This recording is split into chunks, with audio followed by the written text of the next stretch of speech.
어제 말씀을 안 나누었기 때문에 74편 전체를 좀 살펴보려고 합니다.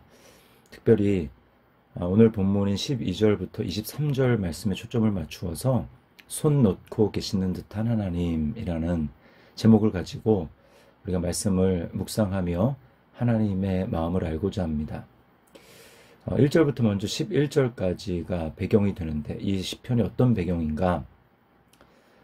지금 시인은 현재의 상황에 대한 하나님 앞에 진술과 탄원을 하고 있습니다. 구체적인 상황을 보면 3절에 영구히 파멸된 곳을 향하여 주의 발을 옮겨 놓으소서. 원수가 성소에서 모든 악을 행하였나이다.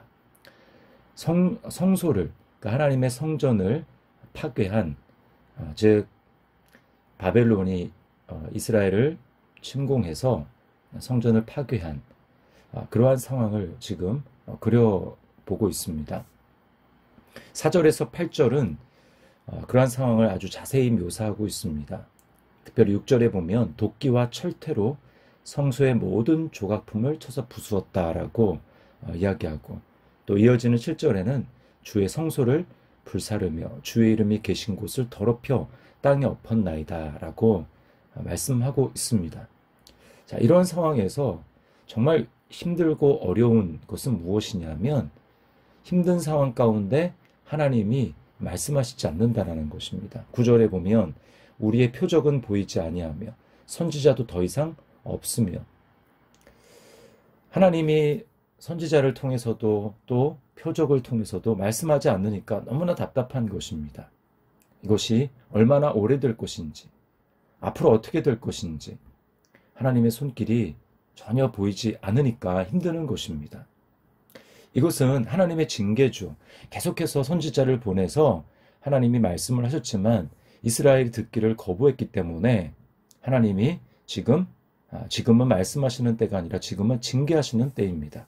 하나님이 징계하시는 때에는 그 징계를 하나님의 음성으로 받아들여야 하는 거예요. 그 징계를 잘 감수하고 감당하는 것이 하나님의 뜻입니다. 그러면 그 징계를 통해서 하나님이 이루시고자 하는 하나님의 뜻이 이루어지는 것이죠.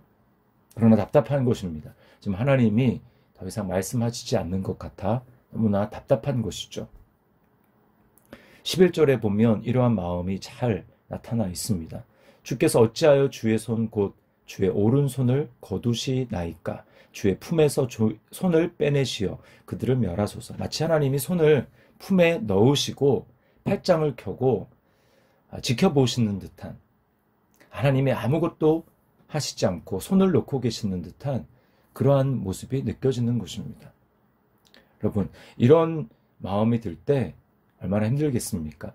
하나님이 느껴지지 않는 것이고 하나님이 나를 버리신 것 같이 느껴질 때, 사탄은 이런 상황을 틈타서 현실을 가지고 우리에게 속삭입니다. 하나님이 너를 버렸다. 너에게는 희망이 없다. 이제 너는 망했다. 끝이다. 돌이킬 수 없다. 라고 말하는 것입니다. 여러분, 정말 그것을 믿게 되면 우리에게 주어지는 선택지는 막 나가든지 아니면 희망을 끊고 내 생애를 끝내는 것입니다.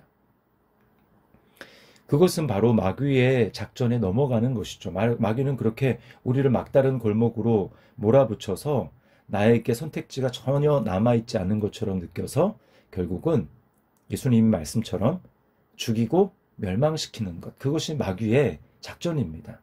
그러나 나를 둘러싼 사방은 막혔고 답이 없게 느껴지지만 하나님을 보십시오. 눈을 들어 하늘을 보십시오. 인간의 차원을 초월해 계신 하나님께는 답이 있습니다. 어떻게 우리는 이렇게 느껴지는 상황 가운데 반응해야 될까요? 오늘 시편 기자가 우리에게 그 방법을 보여줍니다. 자, 그것은 한마디로 얘기하면 하나님이 행하신 일을 기억하는 것입니다. 잠잠히 하나님이 행하신 일이 무엇인지를 떠올리는 거예요. 자, 12절을 보십시오. 하나님은 예로부터 나의 왕이시라 사람에게 구원을 베푸셨나이다. 왕이 되셔서 구원을 베푸신 하나님을 지금 떠올리고 해내고 있습니다. 13절, 14절에는 창조주 하나님을 나타내요. 뭐라고 얘기합니까? 바다를 나누시고 용들의 머리를 깨뜨리셨다.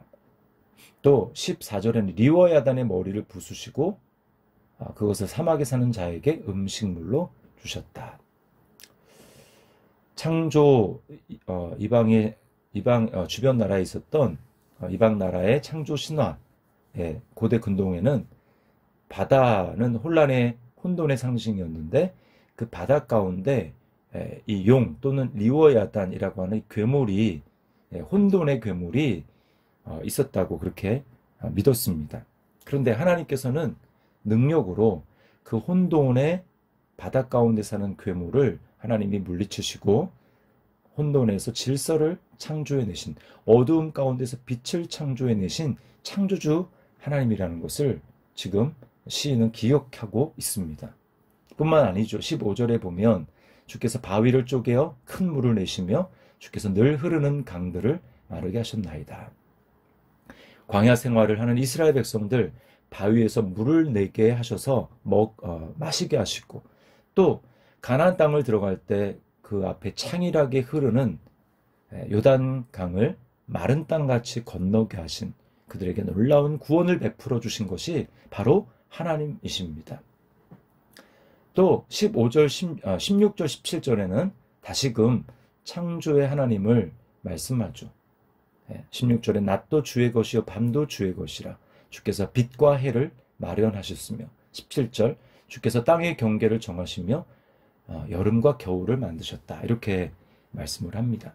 하나님은 창조의 하나님이시고 또 이스라엘 백성들에게 시마다 때마다 구원을 베푸시고 이끌어 주셨던 그 하나님이라는 것입니다. 여러분, 우리가 어떻게 주님이 세상을 창조하신 전능자라는 사실을 알게 됐습니까?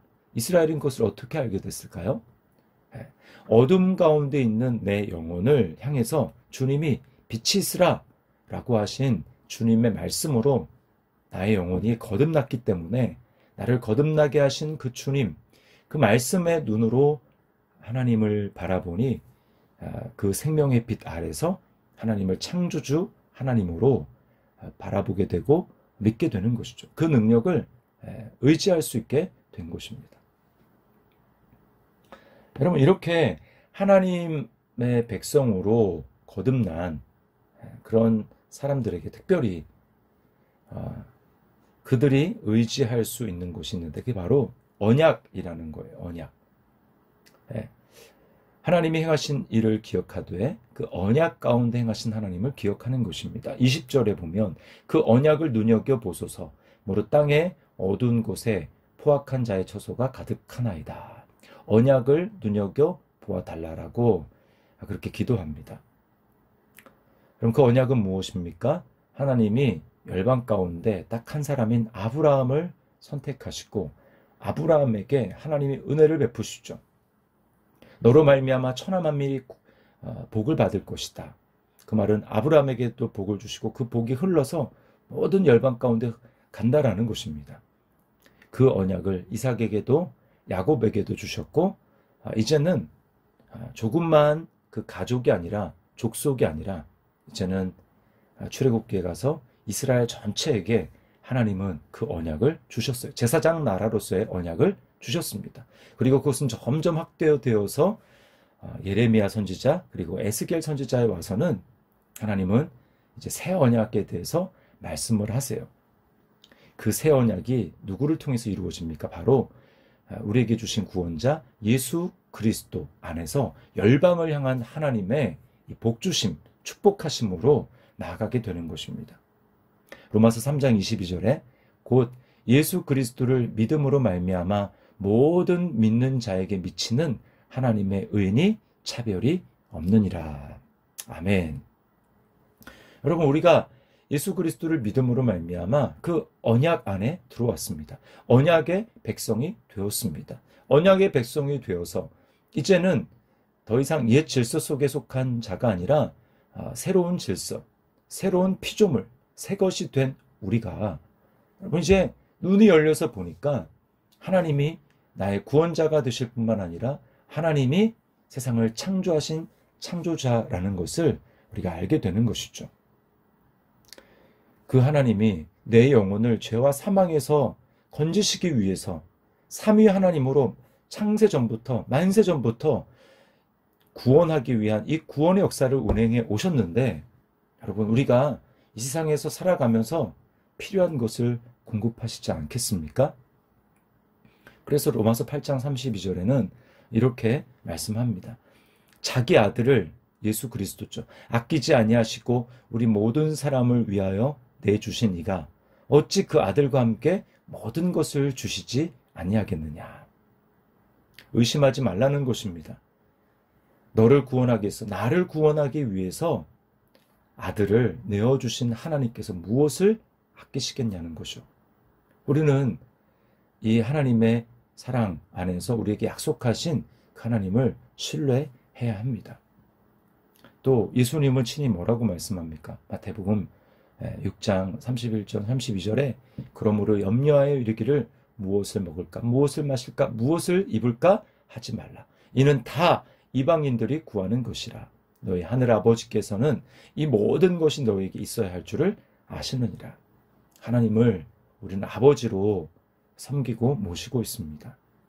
공중의 새도 굶지 않고 먹이시는 하나님, 들의 꽃들을 벌거벗지 않고 입히시는 그 하나님께서 뭐라고 말씀합니까? 예수 그리스도를 말미암아 하나님을 아버지로 부르는 자들, 너희는 이것들보다 귀하지 아니하냐라고 말씀을 하세요. 하나님이 우리 인생을 향한 계획과 공급하심이 있다라는 것입니다. 그게 바로 언약의 백성이죠. 우리는 십자가 안에서, 그리스도 안에서 하나님의 자녀, 하나님의 백성, 그 언약 안에 있는 사람입니다. 그러므로 우리가 그 하나님을 생각하게 될 때, 나를 위해서 구원을 베풀어 주시고 창조하신 하나님, 나를 그리스도 안에서 하나님의 언약 백성으로 부르신 그 하나님을 기억하게 될 때, 우리는 사단의 유혹에 넘어가서 현실만을 바라보면서 나는 망했다, 내 인생은 끝났다 라고 하면서 마귀의 유혹에 넘어가지 않게 되는 것입니다. 희망을 버리고 소망을 버리고 낙담하며 절망하지 않게 되는 것입니다. 또 하나 기억할 것은, 우리가 기도할 때 이제 언약 안에 들어온 사람은 어떻게 기도해야 되는가? 하나님의 명예를 생각하는 태도를 가져야 합니다. 오늘 시인이 보여주는 태도가 그거예요. 18절과 20절을 특별히 보시면, 여호와여 이것을 기억하소서. 원수가 주를 비방하며 우매한 백성이 주의 이름을 능욕하였나이다. 하나님의 이름이 능욕당하는 것을 너무 가슴 아파하는 거예요. 22절에도 하나님이여 일어나 주의 원통함을 푸시고 우매한 자가 종일 주를 비방하는 것을 기억하소서. 하나님의 명예를 생각하는 태도, 이게 하나님의 영광을 구하는 사람의 모습입니다. 주님도 가르쳐 주셨죠? 주님 가르치신 기도에 이름이 거룩히 여김을 받으시오며. 여러분, 이것이 바로 하나님의 마음을 갖는 것입니다. 나의 행위를 통해서 하나님의 명예가, 하나님의 영광이 어떻게 될 것인가 라고 하는 것을 우리는 생각하면서 행동해야 할 것이고, 그런 마음으로 기도할 때 하나님은 그 기도를 기뻐하시고 응답하는 것입니다. 이 말씀을 기억하면서